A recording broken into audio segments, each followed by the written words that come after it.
When it comes to teaching, many of us have, been teachers before. When I finished university, for my national service, I taught in my former school, Ghana Secondary School. I taught Form 4 and Lower 6 history. And after I finished my national service, I remained and taught for an additional year post after service. I also had the opportunity to teach again when I finished my postgraduate, and I was a tutor in the Ghana Institute of Journalism. I was a tutor of social psychology, and so we've been in the classroom. We know what it is like. So I'm also a teacher turned politician. But if there's one sector that is the most critical and important in any country, it is the education sector. And that is why all over the world, and even in our country, the biggest portion of the budget goes to the education sector. When we were in office, at least 1/3 of the budget was geared to education.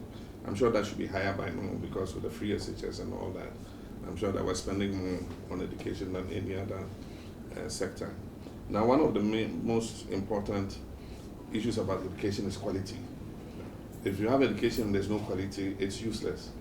Because, you put garbage in, bring garbage out, and it doesn't achieve the objective of transforming your country. And so the first most important thing about education is to have quality education. Then after that, you can have access, you can have all the other things that come with it. And so we need to look at all these aspects of education that is affordable, but at the same time, it maintains the quality so that it's useful to the children who go through it. NAGRAT is a key stakeholder in the education system, and that is why we thought that it was important for us to consult with you.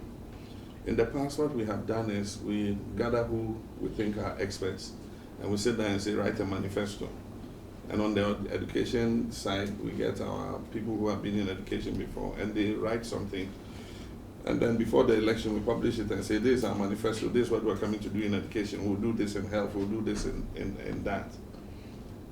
Now, I believe that the approach we use must be different. And that means before we write the manifesto, we must listen to the key stakeholders and find out what are the issues of concern. They say wisdom doesn't exist in one man's head. And so if there are people in the sector who are engaged every day in the sector, they will have a first-hand knowledge which you can benefit from in terms of putting out the policy when you come into government. And that is why we said today we will come and meet with you, speak with you as a major stakeholder. I'm sure that you feel the day-to-day issues as they come up in the sector. And so we have a two-pronged approach.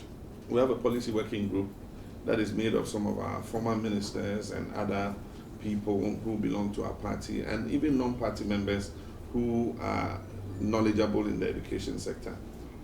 And so they're working on the policies that we intend to implement as soon as we come into office.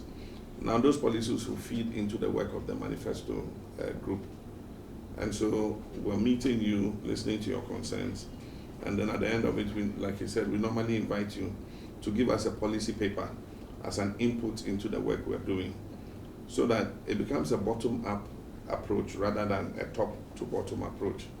So that when we come into office, what we say we will do, we know that, look, we consulted with the key stakeholders, and the consensus is that this is what we want to do together. And so if you see us here today, it is because of that. All of us have the same objective. One of the banes of our education sector has been that adequate consultation is never held before major policy is introduced. I remember the confusion that was caused with all the change from the former Form 5 safe form structure to the junior secondary school and senior secondary school structure.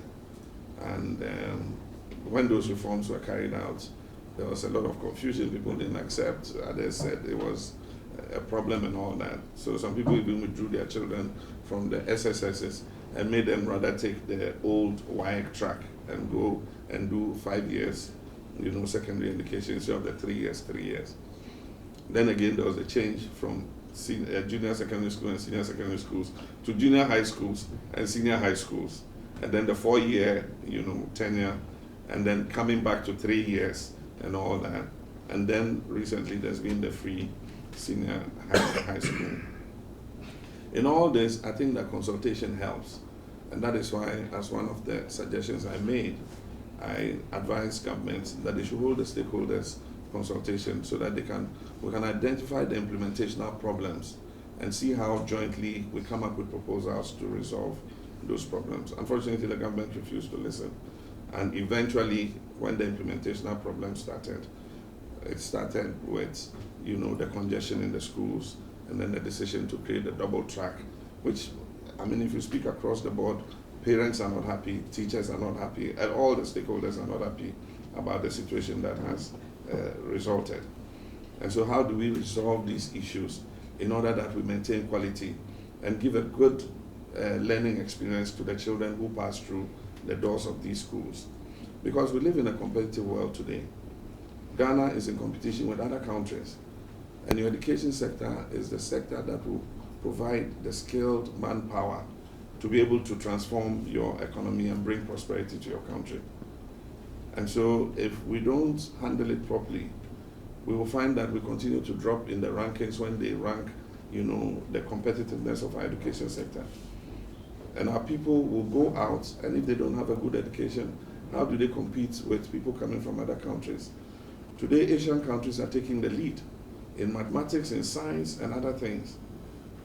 And instead, we keep dropping when it comes to mathematics and science and others. How do we arrest that? And it's not only us, the Western world, they were leading before. Today, the Asian countries are overtaking them when it comes to education. But in doing those reforms, coming up with those reforms, you must carry everybody along with you. Right now, there's a certain tyranny in the system.